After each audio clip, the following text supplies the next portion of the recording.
Bismillahirrahmanirrahim. Assalamualaikum warahmatullahi wabarakatuh. Sahabat yang dirahmati Allah, setiap perjalanan hidup selalu menyimpan hikmah dan pelajaran berharga. Kisah ini bukan sekadar cerita, tapi perjalanan batin seorang hamba Allah dalam menapaki takdirnya di negeri orang. Baiklah sahabat, kita lanjutkan kembali kisah perjalanan Sang Kiai. Setelah pulang kerja, aku ke kamar Mas Sarno. Sebelum kami datang, ada 8 orang Indonesia yang bekerja di pabrik itu. Semua orang yang sudah bekerja lama, ada yang sudah 16 tahun, dan bahkan ada yang sudah 20 tahun. Di tempat tinggal pabrik, terbagi menjadi A, B, C, D. Misal A ada dalam kelompok rumah manajer, B kelompok rumandor dan insinyur, C barak, D juga barak. Dan misal D1 ada 60 kamar, D saja sampai ada beberapa nomor. Jadi untuk hafal daerah-daerah itu harus diingat-ingat agar tak salah. Aku mencari kamar Mas Sarno di barak yang ditempati kebanyakan orang Filipina. Memang setiap barak biasanya ditempati kelompok negara tertentu. Ada yang kebanyakan ditempati orang Filipina, ada yang kebanyakan ditempati orang Pakistan, India, Arab, Sudan, Yaman, Bangladesh, Maroko. Jadi kebanyakan membuat komunitas tempat tinggal dan Indonesia yang belum punya komunitas. Sehingga orangnya masih terpisah-pisah tempat tinggalnya. Maklum masih baru. Aku heran juga sebab bahasa Arab yang ku dengar sama sekali bukan bahasa Arab yang aku ketahui di pesantren.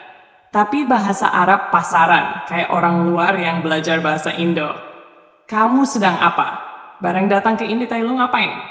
Jadi bingung karena tak ada di kata yang selama ini dipelajari.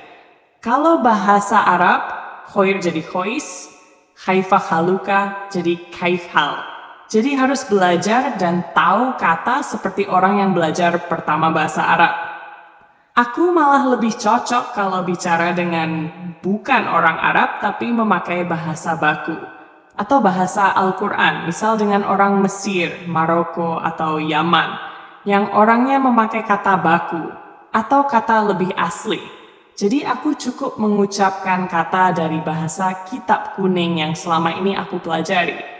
Sebab kalau orang Arab asli, bahasanya yang tak karu-karuan, karena orang Arab sendiri yang oleh pemerintah semua orang miskin memperoleh jatah bulanan oleh pemerintah, menjadikan orang Arab malas sekolah. Sampai-sampai nulis nama sendiri kebanyakan tak bisa karena buta huruf. Yang buta huruf amat menyeluruh dari yang tua sampai yang muda.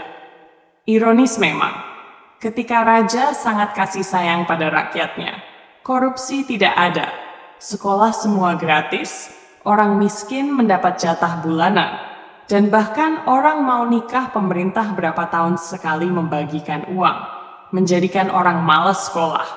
Lah miskin saja mendapat jatah. Untuk apa sekolah? Biasanya orang sekolah kan punya alasan atau tujuan agar mudah mendapat kerja atau agar mudah mencari kehidupan.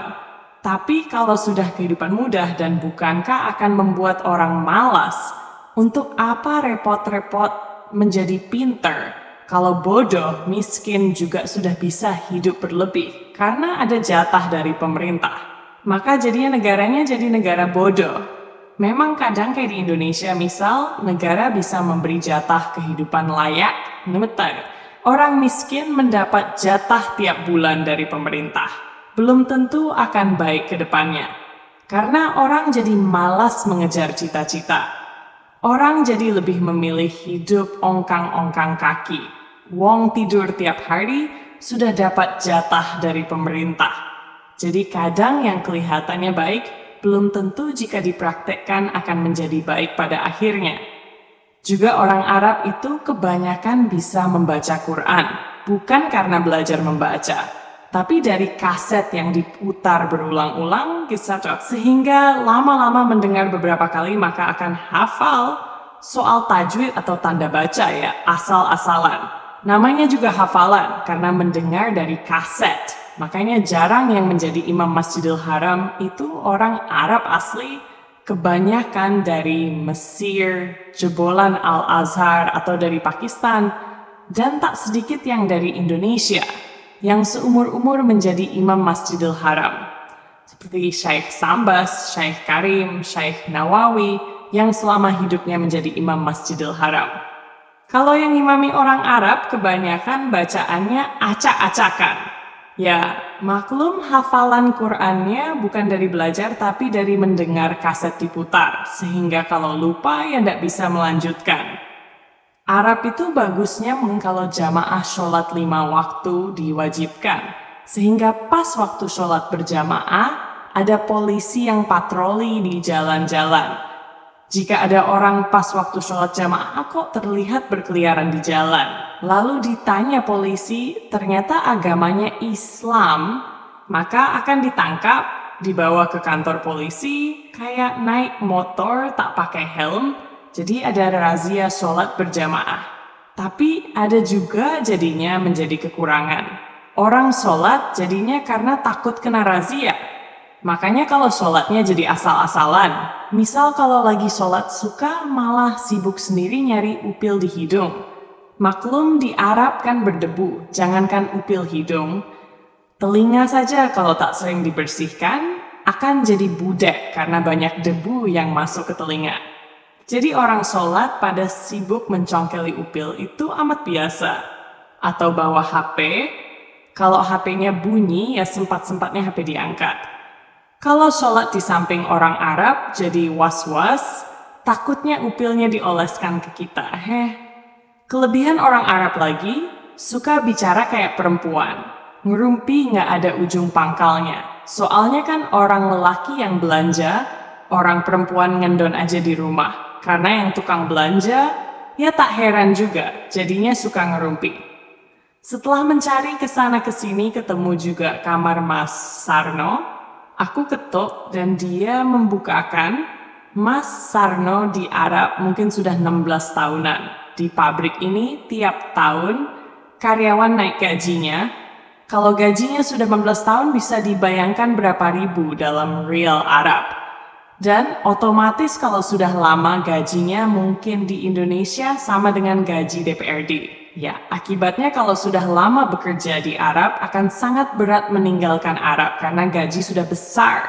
Dan kalau di Indonesia juga mendapat gaji segitu juga belum tentu bisa. Ujung-ujungnya di Arab sampai tua, jika izin tinggal habis ya memperbaharuinya. Semua barak, kamarnya sama, tempat tidur dan kamar mandi ada di dalam. Ayo silahkan duduk, kata Mas Sarno sambil menuangkan minuman jus buah. Di pabrik semen yang kutempati itu, semua kebun ada, dari kebun pisang, jeruk, jambu, mangga, dan buahnya juga lebat. Karena ada bagian perkebunan yang merawat, sebenarnya Arab itu, kalau penduduknya tak malas dan mau mengolah tanahnya. Tanahnya juga tak tandus amat, malah tak ada kisahnya, kalau Arab itu padang pasir. Aku malah berpikiran kalau Arab jarang ada pohon dan tandus itu bukan karena asli tandus, tapi karena penduduk miskin yang miskin sekalipun mendapat jatah dari pemerintah. Maka untuk merawat tanah jadi malas, ya jadinya tanah jadi tandus. Karena tak ada tumbuhan yang ditanam, hujan sekalipun tak ada serapan air karena tak ada pohon. Dimanapun jika kita membawa kebeningan hati, maka orang lain akan merasa nyaman dan tenang di samping kita. Kecuali orang yang takut bayangan buruknya terlihat di kebeningan air yang tenang. Hati dan kebeningannya itu bisa melihat segala sesuatu dengan jelas. Sejelas orang yang berkaca di air yang jernih. Dan air hati yang jernih itu akan dikeruhkan oleh kemauan-kemauan yang berlapis-lapis, keinginan yang bertumpuk-tumpuk. Seperti kopi, jahe, teh, bakso, santan, itu seperti keinginan baik yang dimasukkan ke air yang jernih, dan oli, tinta, komberan, dan segala kekotoran yang dicampurkan ke air jernih itu seperti air yang kotor. Kesederhanaan cara pandang itulah yang selalu kupakai dimanapun aku berada.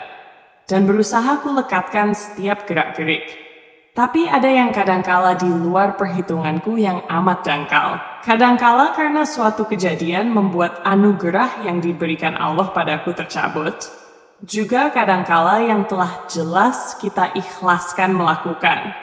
Tapi dijadikan orang lain mengambil kesempatan untuk mengambil keuntungan kesenangan nafsunya.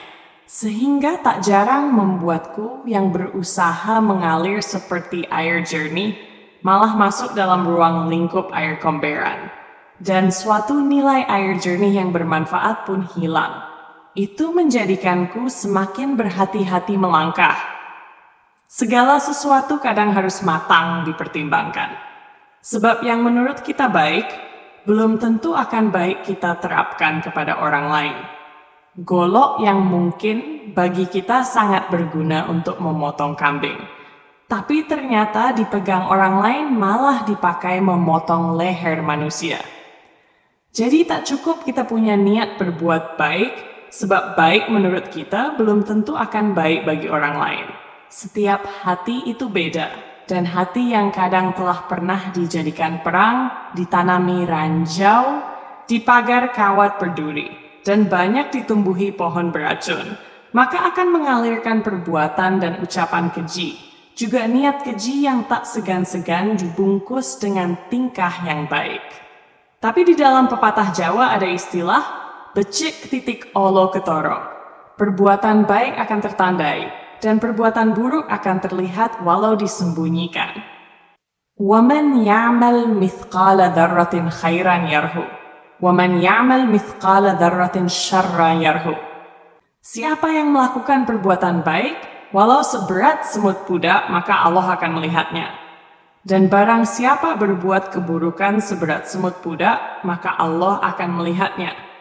Berbuat baik tak usah takut tak akan terbalas. Hanya keikhlasan kita yang menentukan kita ini menjalankan segala gerak tanpa beban, tenang dengan segala tindakan, karena tak punya maksud tersembunyi. Semua berlaku dengan kewajaran, dan keikhlasan itu harus teruji dan diuji, agar diketahui suatu perbuatan itu ada nilai dan tidaknya jelas terlihat. Ada apa, Thomas? Mau share masalah apa? Tanyaku. Ini masalah istriku di rumah Mas, kata Mas Sarno. Memangnya istrinya kenapa Mas? Tanyaku. Gak tahu Mas, aku ini kan sudah lama tuh di Saudi, tiap setahun juga pulang. Lah orang lelaki pulang kan tentunya yang paling utama makan urusan kasur sama istri. Jelas Mas Sarno. Apa istrinya di rumah jualan kasur Mas? Tanyaku setengah melucu. Halah masa gak tahu? Iya tahu. Terus masalahnya apa Mas? Tanyaku. Ini masalahnya istriku ndak bisa kukumpuli, kata Sarno. Wah kayak istri dari bangsa lembut aja ndak bisa dikumpuli. Apa istrinya lari kalau mau diajak kumpul? Gurau. Bukan, tapi Varo membisikiku, pakai password. Kataku paham. Apa itu dibikin orang? Soalnya sebelum nikah sama diriku, dia juga sudah punya pacar. Juga aku sendiri juga sudah pernah punya istri. Jelas Sarno. Bisa jadi dikerjai orang, tapi bisa jadi mungkin punya penyakit tertentu, baiknya kita mengedepankan berbaik sangka. Terus bagaimana? Bisa dibantu tidak? Tanya Sarno menatapku dengan tatapan harap. Insya Allah bisa. Dengan izin Allah tak ada yang tak bisa, kataku meyakinkannya. Terus apa yang aku lanjutkan Mas? Tanya Sarno. Bisa tidak istrinya diminta menyediakan air? Nanti malam atau kapan bisa sedia airnya? Nanti ku transfer obatnya. Oh, kalau gitu biar ku hubungi dulu, kata Sarno. Sarno berbicara dengan istrinya. Aku santai memakan cemilan keripik kentang yang ada di atas meja, sampai Sarno selesai bicara dengan istrinya. Bagaimana Mas? Tanyaku kepada Sarno yang sudah selesai bicara dengan istrinya. Wah, di sana sedang diobati orang, jelas Sarno. Oh, ya kalau begitu biar diobati sama orang itu dulu. Pulang dari kamar, Sarno aku mampir ke kamar-kamar orang-orang yang sudah lebih dulu tinggal di Saudi. Rupanya kebanyakan adalah orang tetangga desaku, sehingga kami lebih mudah akrab. karena sama-sama merasa senasib di negeri orang. Sahabat, jangan lupa untuk like, comment, share, dan subscribe agar tidak ketinggalan kelanjutan kisah berikutnya dari perjalanan Sang Kiai. Insya Allah masih banyak hikmah yang bisa kita petik bersama. Wassalamualaikum warahmatullahi wabarakatuh.